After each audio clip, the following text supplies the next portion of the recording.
1973, just north of Minneapolis, there was at least 2 or 3 nights in a row they were seeing UFOs. So we got up there, we drove up, and they said, yeah, you can go park out in the field. We got up there, parked, had our binoculars and a flashlight, had a walkie-talkie. We had a perfect view of the sky, everything around, bright night. We start to call on a walkie-talkie. If you can hear this, see us fly over. We were doing this about every 5 to 10 minutes. My girlfriend grabbed the mic. She says, will you take us for a ride in your flying saucer? We were up there to stay up all night. Last thing we can remember, just saying, if you hear this, can you fly by? Can you fly by? One moment to the next, waking up, and it's bright daylight. I'm sitting behind the wheel and it's bright light. It was that abruptness that we thought, what happened?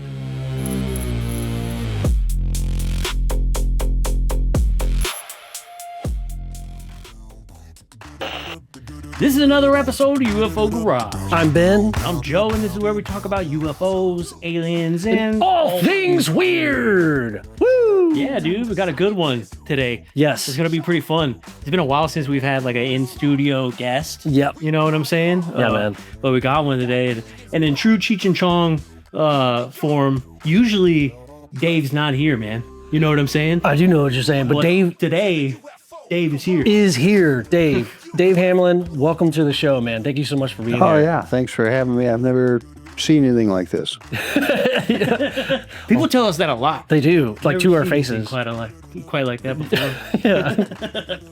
Yeah. Dude, yeah. So just for some context for the viewers out there, your daughter is my neighbor. So Nikki and Hunter, good friends of mine, neighbors, they've been telling me, hey, you got to meet my dad. And every time that we had a chance to meet, either my girls were going crazy and I had to, deal with them, or it just hadn't worked out. So we really just met today, but we kind of just talked on the phone the other day, and man, it's just great meeting you. And yeah. My daughter talked about it, and she said, yeah, he'd really like to meet you, because she's grown up the whole time, me telling her, what they said. Oh, my buddy Ben, my neighbor Ben, he'd really like to talk to you. I said, yeah, hey, anytime.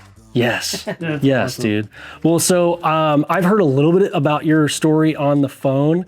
I cannot wait to get into it today, but I thought before we dive into your story, what was it like growing up in Wisconsin, right?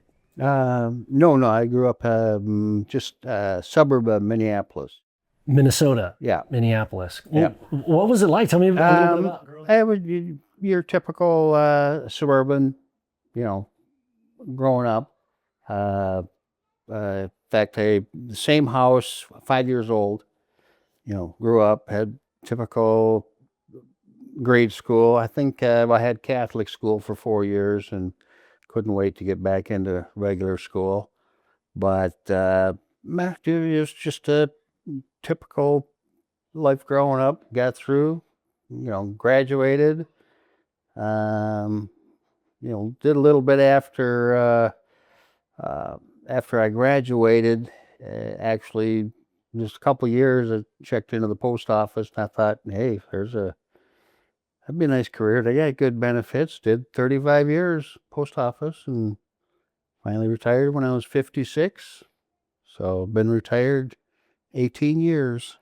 Yeah. So you were an outdoor postman. Yeah. So you were in the cold. The cold. I was outside delivering door to door in that frozen Minnesota.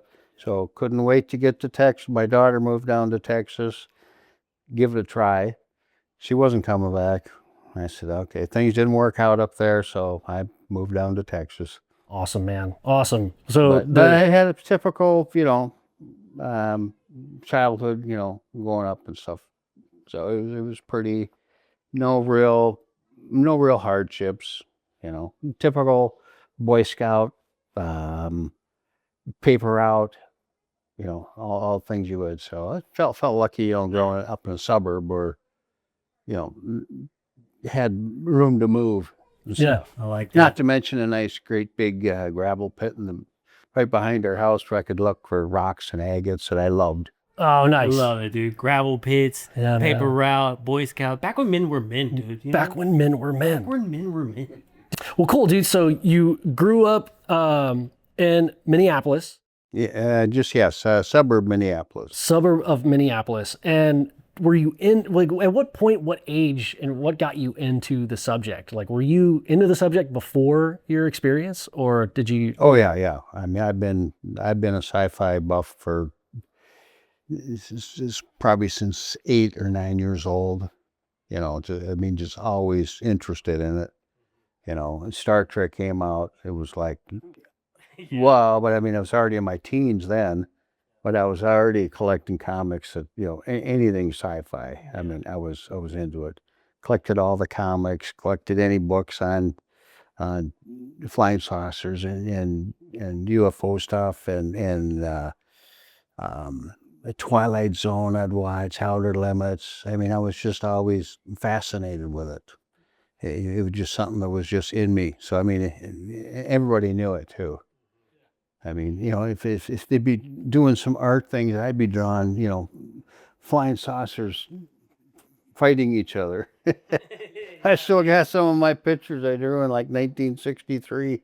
Here, draw a picture. I'm throwing flying saucers, shooting lasers at each other. Yeah. Yeah. I love it.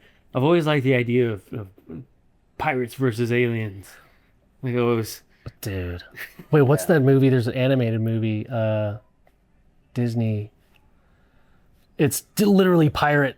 Yeah, dude. Pirates of the Caribbean. No, dude. Yeah, It's not Johnny Pirates of- Depp, dude.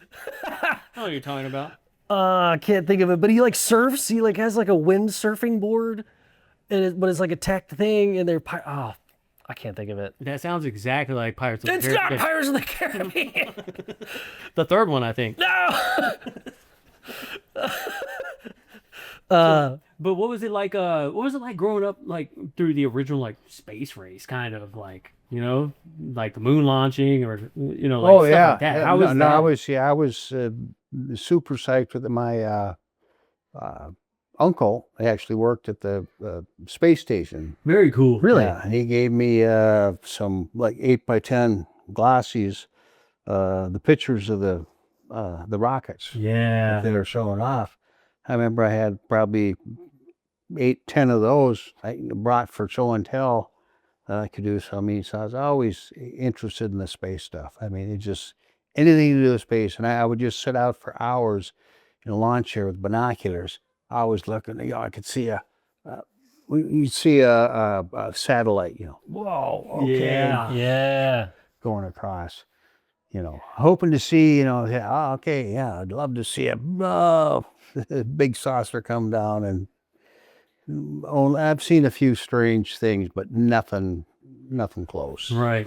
Yeah. Yeah. Like I couldn't imagine. Like, can you imagine back then? You're looking up in the sky, and it's like there's Sputnik, right? Like there's one satellite up there. It's like the only thing just kind of floating around up there, and you can officially like see it, kind of like with the naked eye. Like people could see that thing fly across the sky. Right. Because I remember the first time I had ever seen Starlink go across the sky.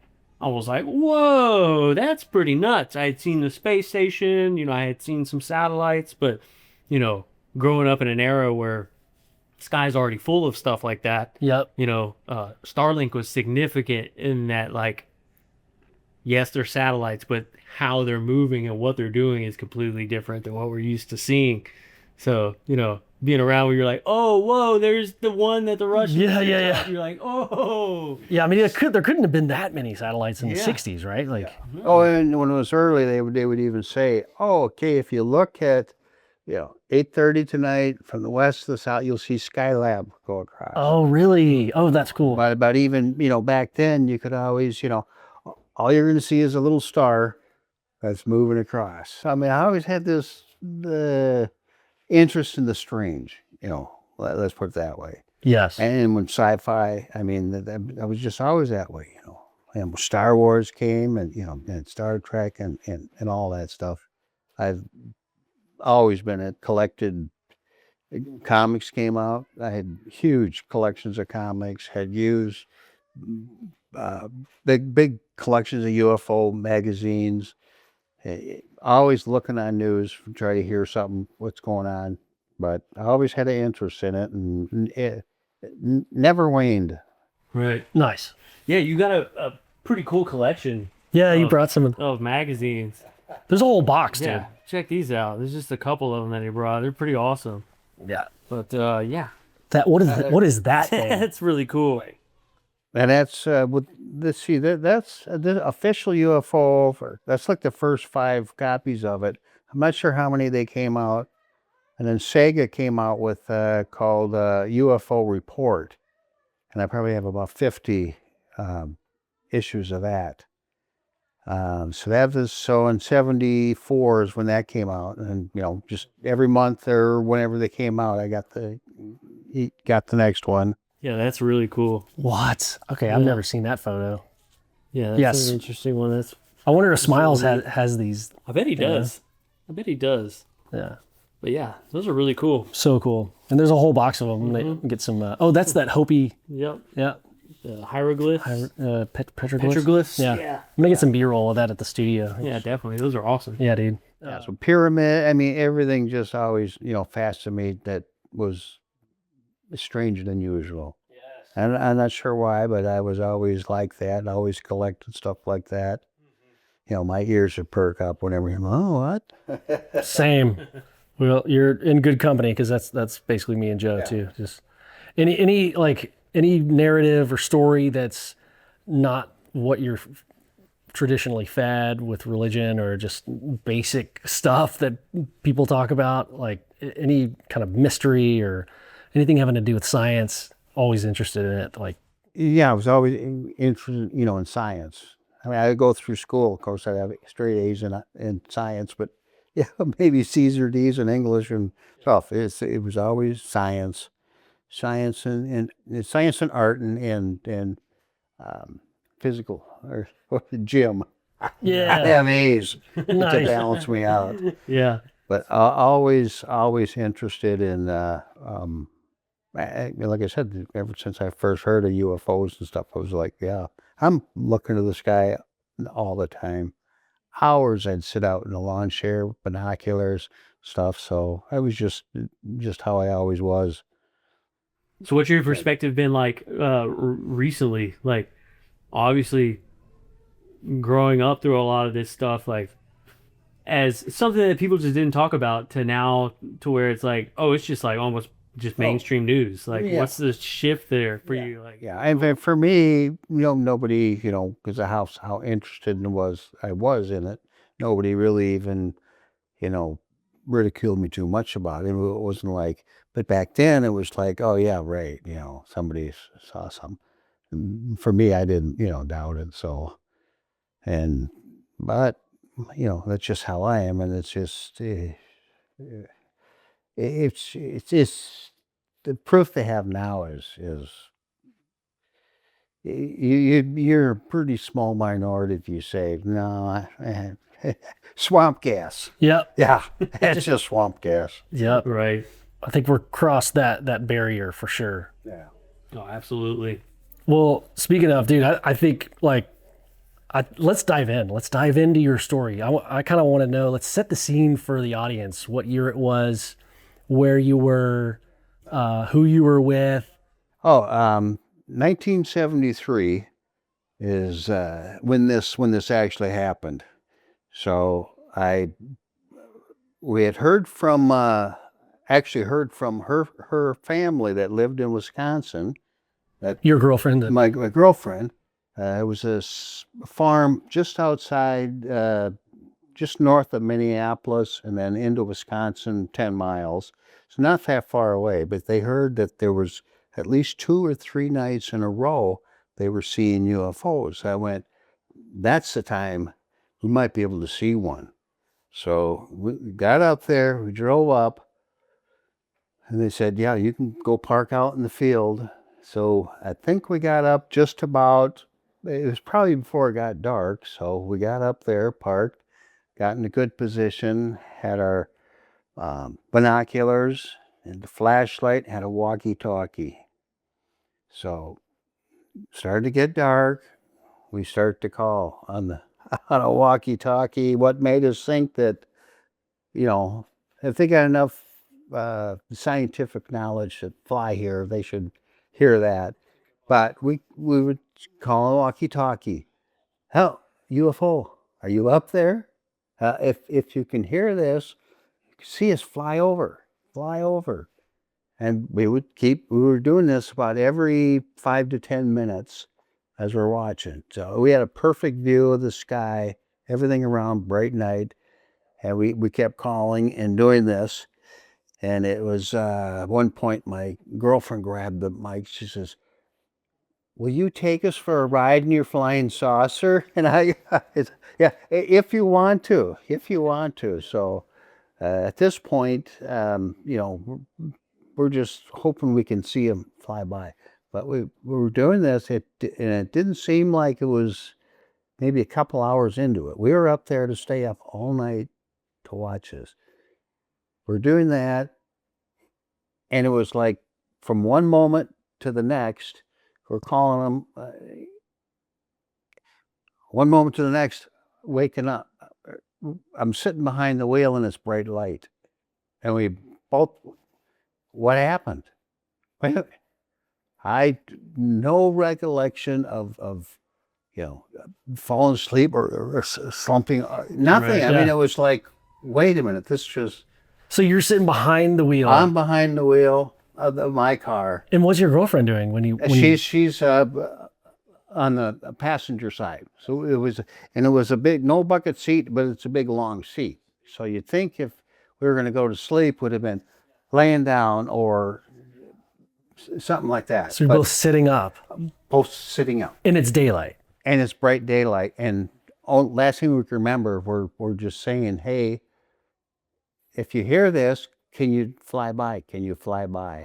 So there was no recollection of saying, well, this isn't going to work. Let's just go to sleep.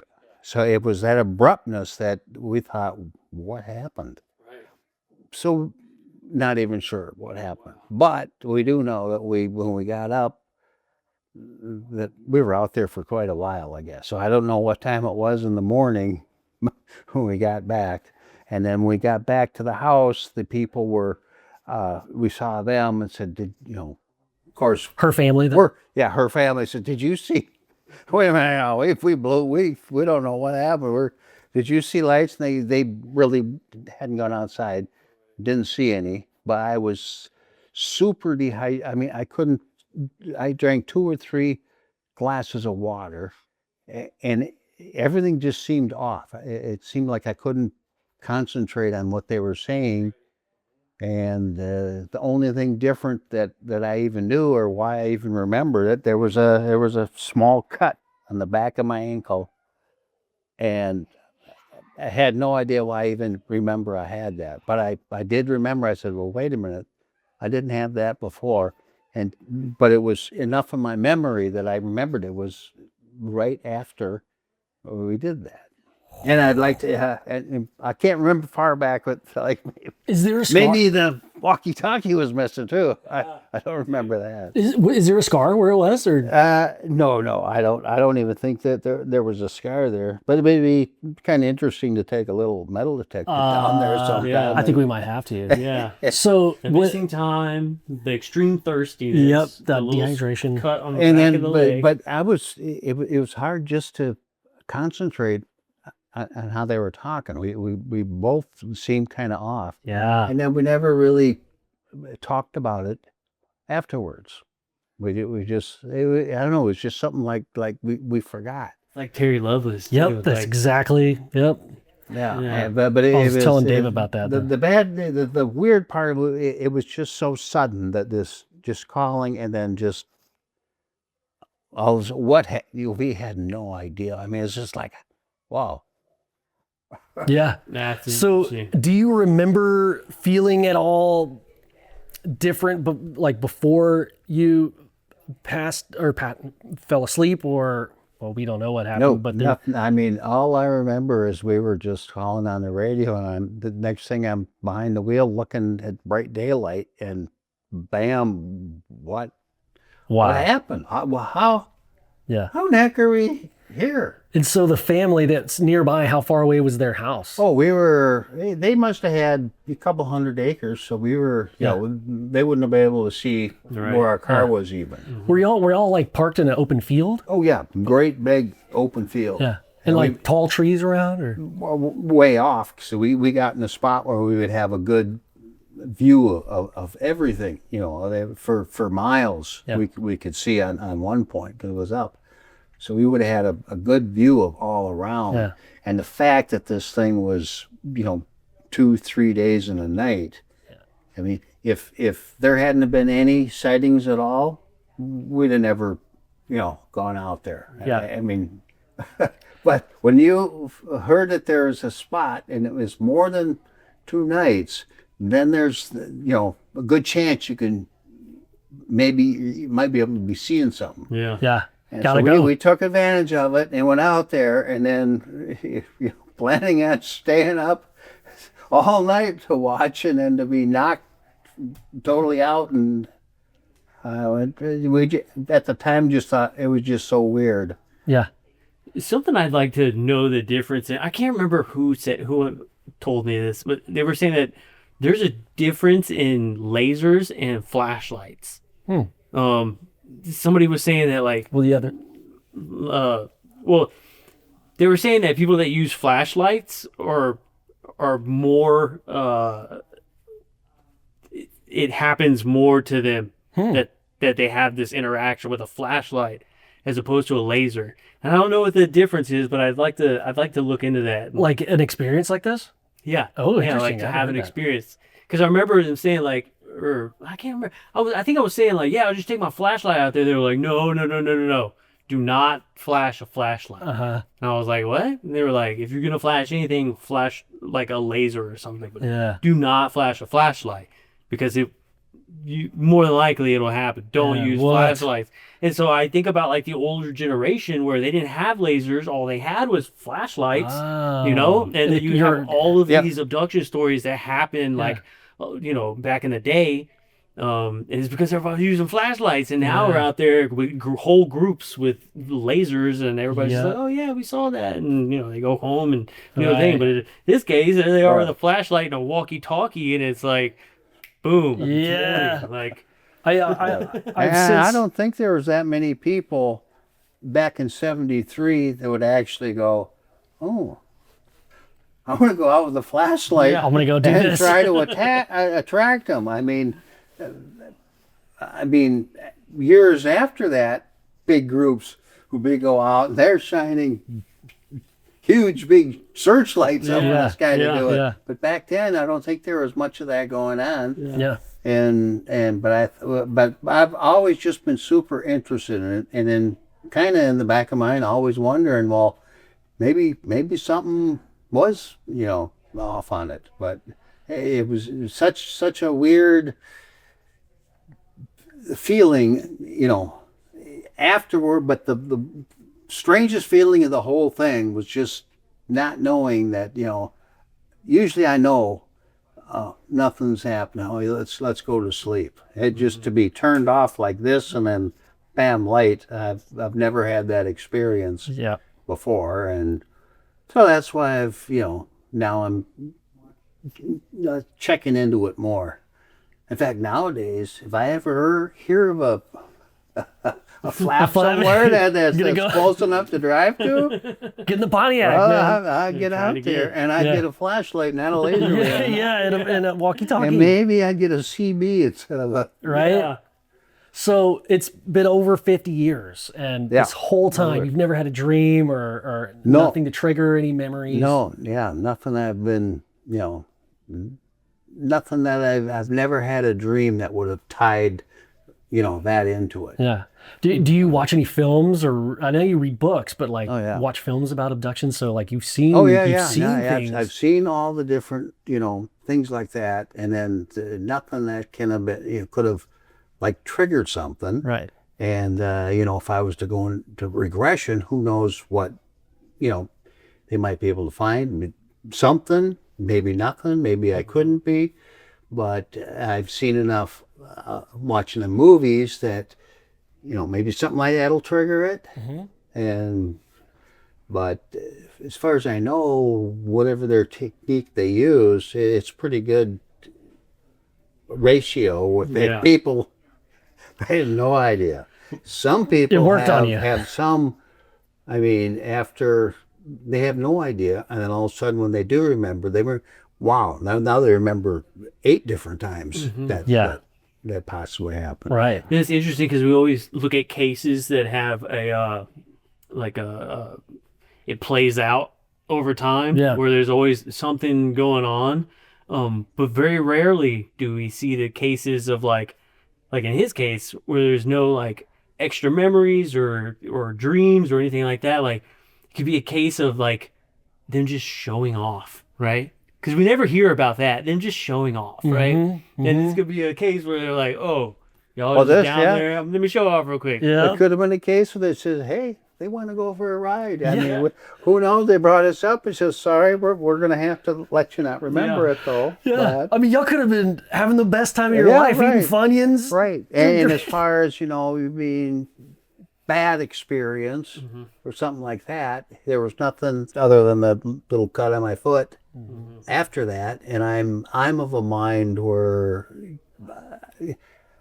if it was to affect me, like, oh, I'm just so paranoid now and stuff like that, I don't think, I'll be 75 in 2 months. I've had a good run. I could see if I was 35 and I remember this, I got to remember it till I'm 80, maybe. Yeah. Right. But we'll see. I think I'd like to look into the regression part of it, and who knows, maybe another segment. Yeah. If somebody's watching and has any suggestions, reach out to us. I reached out to some friends, or actually on X, asking if anybody knows of a regression therapist that we can reach out to. So maybe we'll have some information for you that we could pass along, and I'd love to film it too. That would be awesome. Yeah.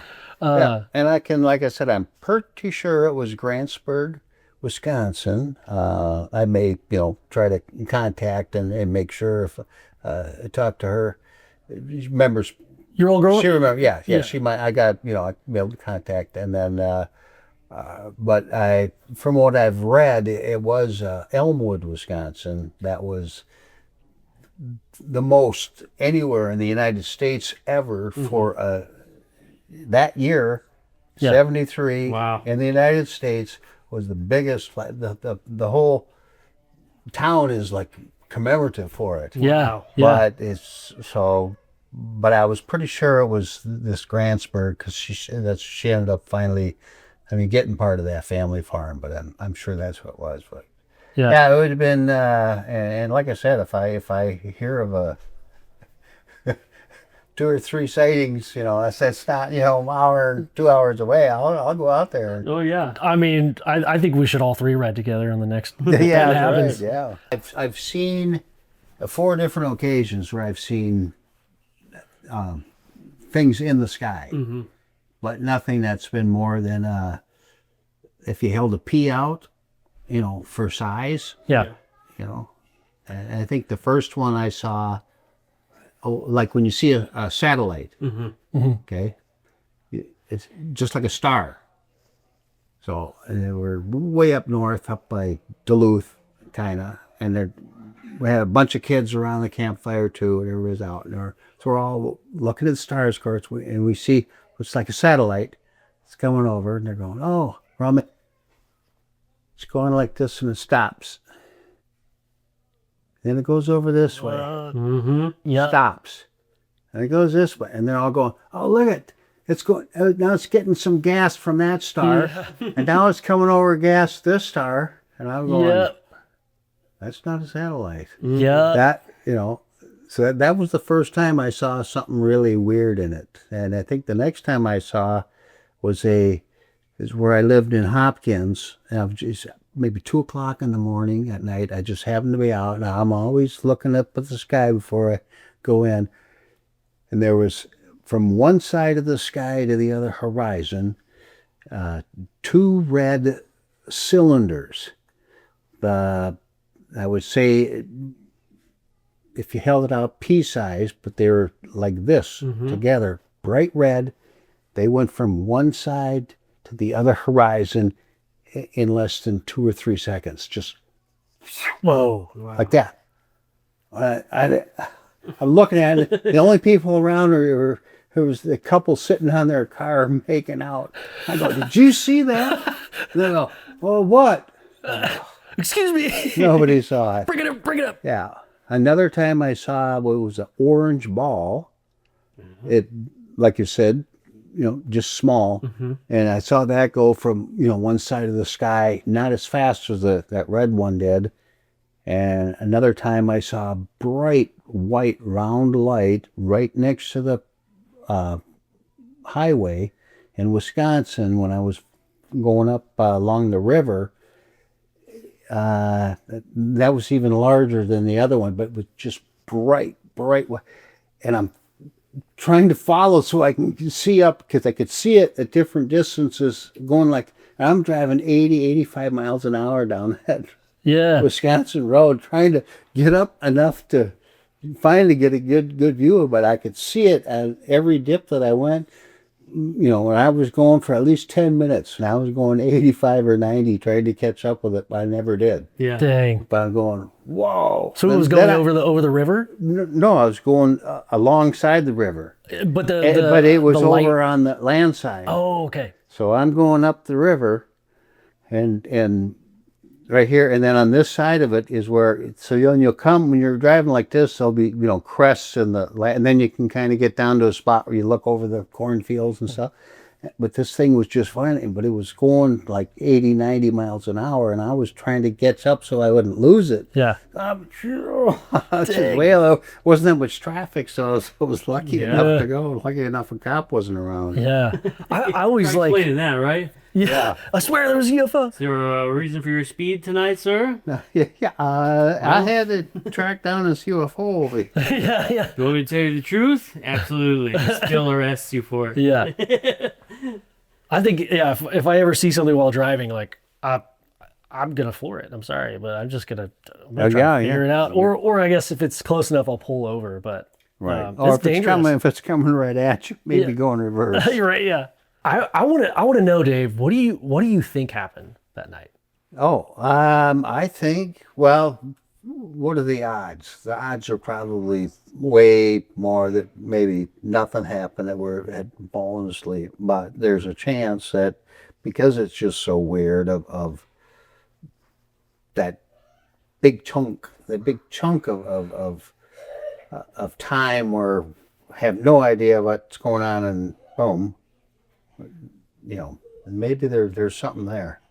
Yeah. It would have been nice to see if, maybe remembered, if something did happen, remembered seeing maybe the start of it. Yeah. But that would make sense, that there would be nothing of the memory if that's the case. Yeah. Of what they did. But it's just so weird that okay, hey, we're out here to see them. And then this space of time that disappeared, or sleeping, possibly fall asleep and then wake up. Yep. But I've never fallen asleep in a car, especially it's, in a bucket seat maybe, but you got the whole thing there. Yeah. Yeah. I can see where we're laying down like this and then go, what? Right. For having me sitting in that same exact position and of just calling, hello, you out there? Yeah. What? Well, it's got a lot of the signatures of contact. I think so. Not trying to dissuade you in a certain way, but that's just, I would love to follow up. Yeah, it's got some indicators pointing that way, but like I said, it's well, that's the $1 million question with everybody, right? Well, okay, well, what happened? Well, I don't remember. Yeah, you're right. But I know that I was doing this, and right now I'm doing this. And a lot of people know that, saying, well, in those cases, they know that there's wipes, memory wipes. Yeah, because there's nothing to grab onto. Like, you're exactly right. There's no memory of being startled by something and then blacking out. It's literally in the middle of whatever you're doing, and then the whole scenery changes. You know, it's just a total time warp Yeah, kind of man. thing, Yeah. you know? I mean, it makes sense with their technology. If it's they, that kind of leads me to my other question is, so in your opinion, do you think it's more possible that aliens could be another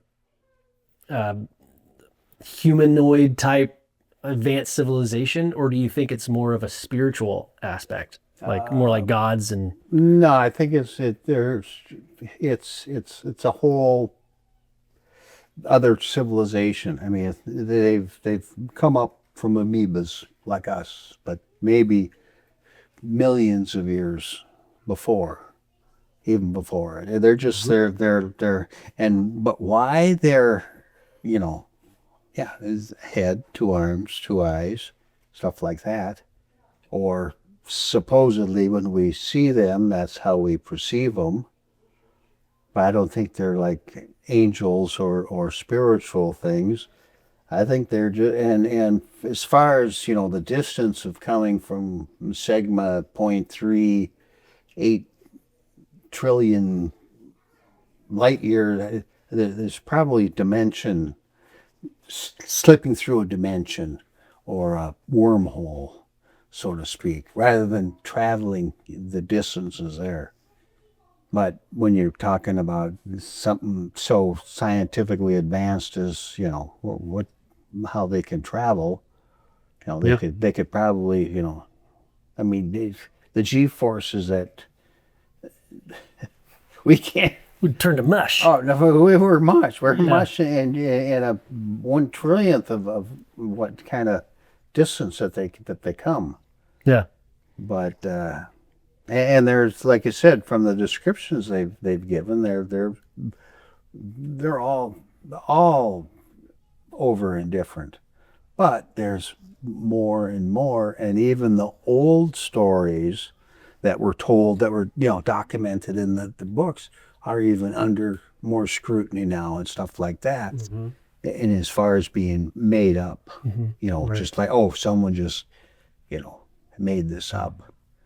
Oh yeah, this guy, he was a science fiction writer, so he just made up this thing. Yeah. Yeah, I've always found that with more disclosure comes almost more criticism than before, when we didn't have, you know, any of the disclosure stuff going on. People were just like, oh, just weird UFO stories, and people just kind of move on with their life. But now it's like, now you have a story, and it's almost the opposite. It's like, oh, now you have a story too. Like, it's not even about believing it anymore. Now it's just about people. It's a perfect example of like, okay, we have a problem. Let's try to solve it. Okay, this is a really hard problem. Let's try to solve it. That's a problem. Let me stick my head in the sand here. Yeah, lots of stuff's going on out there. There's nothing down here in the sand. Yeah. No, I don't see anything. Yeah, I don't see anything. Yeah. No, there's so much of that going on, and they know it too, and they know that all their little swamp gas, weather balloon stuff, you know, it isn't really holding up anymore. Yeah. And then, oh, how about that? You know who? Bilbo Vivan, the blind lady. Oh. Do you know her? I don't think so. Yeah. It's the prophecy that she does prophecies. What is it? Like it's thrown around. Bam, Baba Vanga. Baba Vanga. You were close, dude. That was so close. Yeah. Bilbo. I know that Baba Vanga. I read that book. I don't know how old. I mean, she looks like she's 98 or over 100. But she said November 26 is going to be a huge Ship, like a mothership? Mothership. Whoa. Alien spacecraft's going to enter the atmosphere November 2012, leading to potential first contact. It's also included ongoing threat of a third world war, advancements in artificial intelligence. So, yeah, Does it say when she made that prediction? Well, she made this, I'm sure, back before even. Now in popular culture, allegedly predicting 9/11 attacks, 2004 tsunami, and Chernobyl. Whoa. So she's made those predictions. Interesting. Well, I mean, Wow. We have to keep our eyes and ears open. yeah, man, that's So, nuts. so Baba Vanga, I mean, Baba she's Vanga. got to be really old. I mean, Yeah. the pictures they show of her, when they were, Yeah, there was something on Google where they were showing her, like this, but they said it's going to be this huge spaceship that's going to possibly be a first contact. that's wild. So, What are you doing if we make first contact? What are you doing? You going? Oh, Or are you hanging out? oh, yes, they want to say, come on. Yeah. I says, it's about time you got back. yeah, Yeah. they're gonna say good to see you again, probably. Yeah. It's Yeah. if something like that ever happened, it would be a very pivotal moment. I think we think about the idea of they say, well, if we told everybody what would happen, the world would go into chaos. But I think if they just told people, I don't think it would. I think people would go on with their everyday lives. But if something crazy like a massive mothership comes down and like hovers over major cities or something, life-changing moment. Like, Well, yeah, right? if they don't know if they're not hearing anything, Yeah. why are you there? If there's no contact, I see. I understand why a government or a governing body would wait until the last minute. I understand that because they want to hold on to order as long as possible and slowly drip it out so people are at least a little bit more ready. I don't think it's like, I guess, becoming a parent. You're never fully ready. You could talk about it forever. You could be told what it's like to be a dad or a mom, but until it actually happens to you, it's you can't put it into words like how different your life is. So right. like I feel like it's gonna be like that, or if it does happen, it would be like that. And there's no going back. It's like, oh, this is our new reality now. So I understand like why the catastrophic disclosure, their whatever powers that be is trying its best to not let the cat out of the bag yet. Right.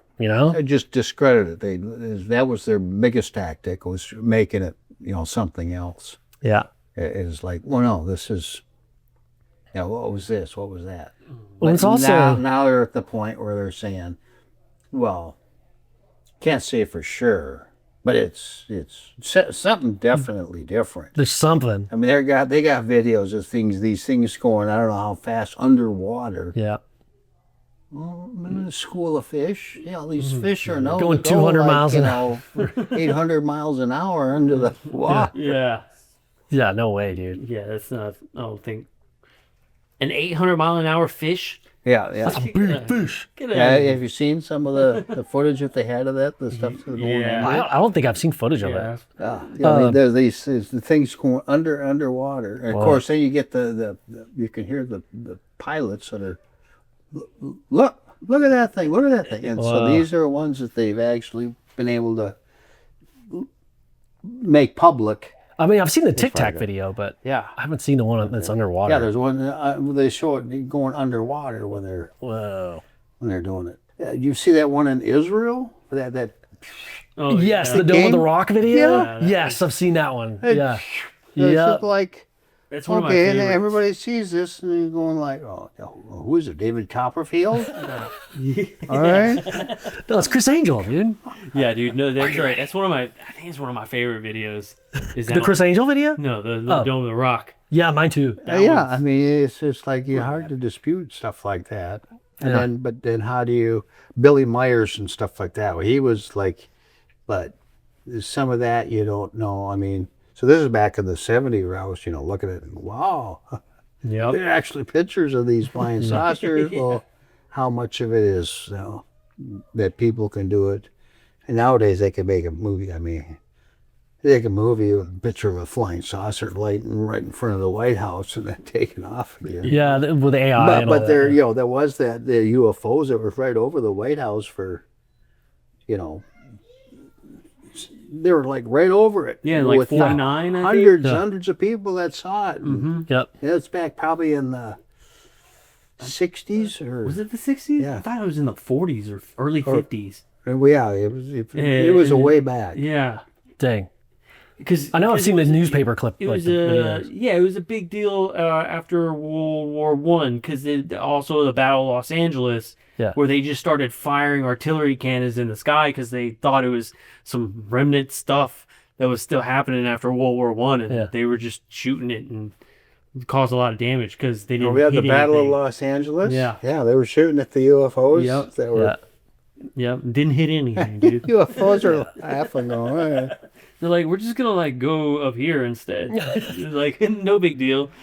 So there's something too about the lights that you see, not just like the crafts, but the lights that you see a lot. There's so many videos people are getting of lights, and I know you were talking about I've seen some lights. Me and Joe's seen some lights at the same time. We were out in Sedona, and we've always talked about this idea of, well, if it's an energy ball, why wouldn't they just do the blink that other airplanes do, and then people would just forget about them? They just mimic an airplane, right? Like, why don't they just strobe and then they're completely undercover because it's just a blinking light now. That's their object was to, hey, look at here we are. They're not blinking because that's a plane. Yeah. So it's almost like they're smart enough to know that that's an option, right? Mm-hmm. Yeah. But they don't do that, and it's almost like they're giving a show for those who want to see it. Hiding in plain sight. Yeah. You know, it's the best place to hide is in plain sight. Yeah. So here we are. I haven't seen any larger. I mean, like I said, hold a pea out about this far. It'd be nice to see something that's like, size of a garage. That's maybe 500 yards away. That would be the UFO Garage, Dave. Yeah, it would be. Okay. Oh, so what are your thoughts about ancient tech? Like ancient, do you think there's a possibility that there's a civilization before us, before history even, that existed on Earth, and they're just coming back to the Earth? Have you heard about this? Oh yeah. Do you have any thoughts about it? I've heard all the different things that we've even had other civilizations here that came up and then destroyed and then came up again, destroyed. Yeah. I mean, when you look at all those, the how they put the rocks together in these different temples. Oh yeah, it's fascinating. And then all their stories are, we didn't do that. The people from the sky are the ones that helped it. Well, it's like, okay, how could, as far as us, we can't even, they can't even do that with modern technology nowadays. These things are 30 tons. Yep. And we can't even figure out how to do it. How do you figure a bunch of Cro-Magnon could do that without, back then? So it would have to be, we could have had, there could have been, well, let's see, I'd say if you got to go back to about 60 million years ago, that was a rough time for Earth. So even advanced civilizations, if they were here, would have been knocked for a loop when they, knocked out the dinosaurs. Yeah. So that, something like that. But there's a lot of time, in between there to get that figured out, or for civilizations. But they could have been coming here. I mean, the chances are we're just seated here. Panspermia. We're just Nice. We're just that little bugs that they came in on the asteroids. Yeah, man. And maybe they were directed here by something that's way out. Nah, so it's all pretty.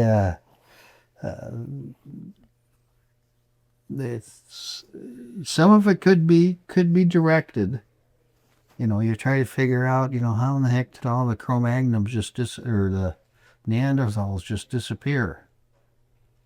Well, everybody has a certain percent of Neanderthal in their DNA in the world now. Yeah. They all have part of that. They never just assimilated. They were all assimilated rather than just exterminated. Right. They assimilated and then died off, and then the stronger, the Cro-Magnon.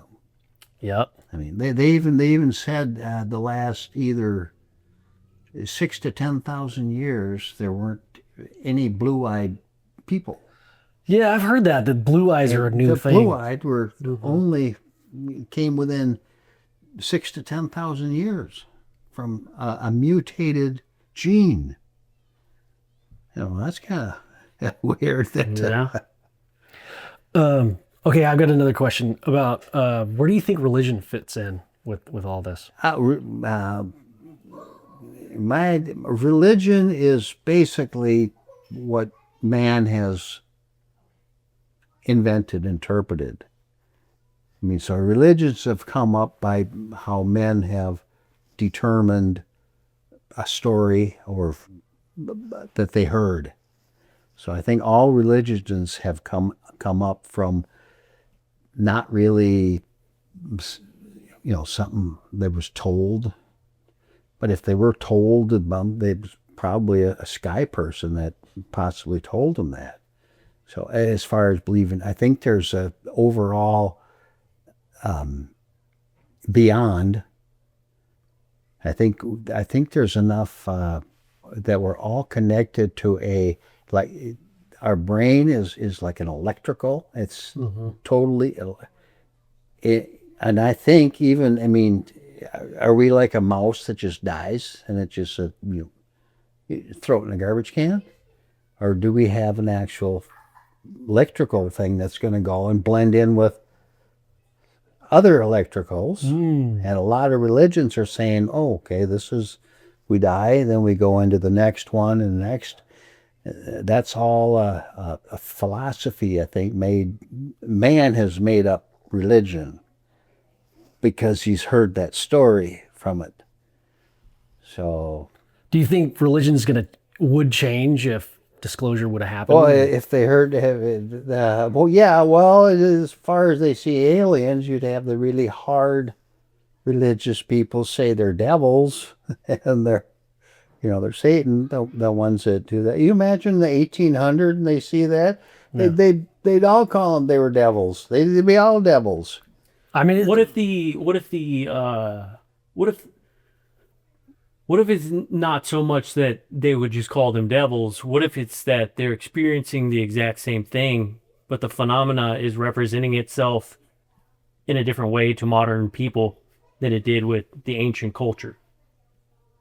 Same phenomena, just representing itself to meet our observable needs. So they're saying, okay, well, the religion thing doesn't seem to be working on a lot of people. What if we represent ourselves as a UFO or an alien or something like that? Oh. Yeah. So with the goal of influencing consciousness or the soul. Human beings. Right. Well, I mean, right now, if they come, we're smart enough to know. Years ago, when they came, they're considered, gods. I mean, this was, if they ever saw like that, they would immediately, the old way of thinking was, wow, these are guys. Imagine, 20,000 years ago, you go out there and you flick a lighter. I mean, you're a god. Yeah. You come down here, I mean. They're like, what is this technology? And you're like, it's a Bic. Yeah. That's a Bic, yeah. Scientifically, yeah. I think the science aspect, like, because we've talked about this before, like, science, if you don't understand how advanced that science is, it seems very magical or mystical because you don't understand the science. But then we get to that point to where, like, okay, where are we at? Like, science goes to a certain point, and then if stuff is happening, like, what realm do we enter? Like, if there is more, right, than everything that exists, and we are all connected to something, it's like a real fine line, because that's whenever we start getting into the spiritual as opposed to the science, and like, where do we go? Because science explains the universe, right? Right. But if there's an essence of something that exists on the outside of the universe, which we would never know, Right. right? We would never know anything. And a lot of times, especially in modern day culture, I think theology can almost be more difficult to comprehend than the sciences. You know, Yeah. when you get really deep into them and you start like making these like really interesting connections between the theology and the sciences, and I find that people tend to throw the baby out with the bathwater, as opposed to using all of these things to look at maybe we're focusing on in the wrong area of both ends of the spectrum, when really they're complementing each other in a really strange way. Yeah. You know, Science They and could be- religion. They could be connected. Or like you said with when they do the spiritualism. Mhm. I mean, there's a lot of, they go science. Okay, how can science prove that maybe there's something on this side? Mhm. You know, how do you prove that? Right. Well, I've had my own experience of hearing somebody telling me things that nobody would know about my deceased mom. She's telling me things nobody would know that my mom is telling me. Yeah, And I'm going, but how do you prove that? absolutely. Well, how maybe, well, some people could say, well, that person could read thoughts in your mind and then interpret it this way. Because there's all different ways to do it.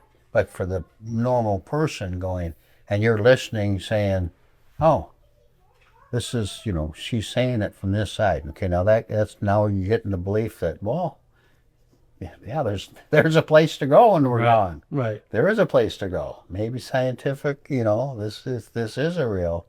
And for years, man has believed, that here we go into another life, and then as religion changes stuff, and then some say, well, there's nothing. But so it all depends on the belief of the religion. But when you start getting, I would say, some kind of proof like that, it's got to be either there is something or somebody can do something about reading your mind, which is another talent altogether. So it's either a talent if somebody can read your mind, or there's something on the other side. So it's one of the two. Yeah. Yeah.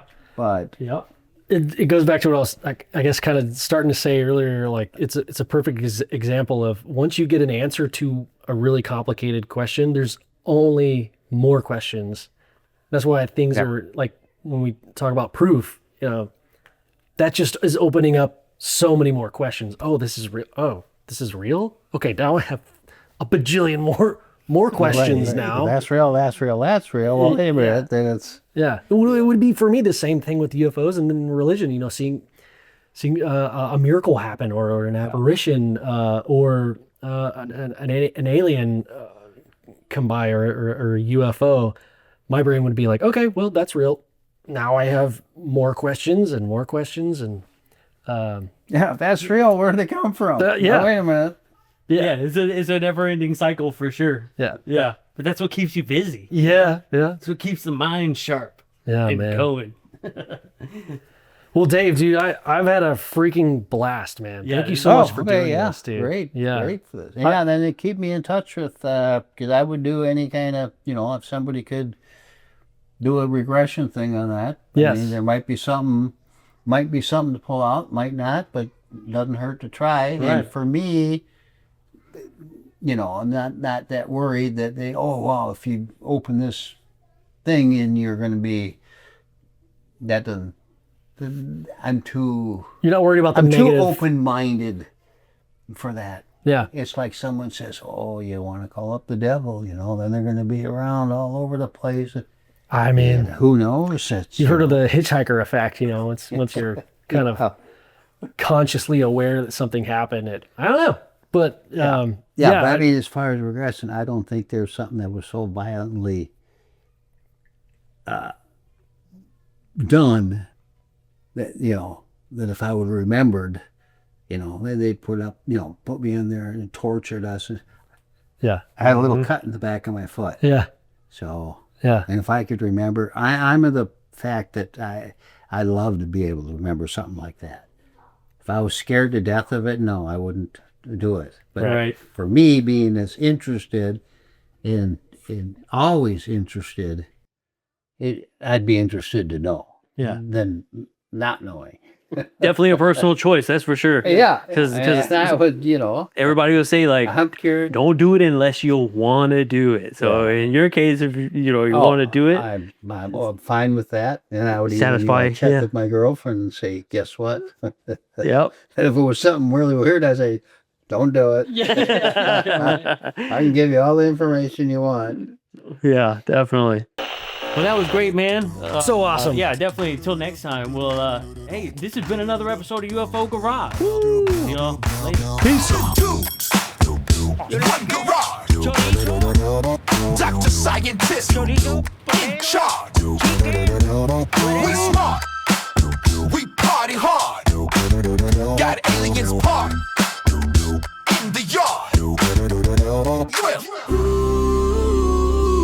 Welcome to the UFO Garage.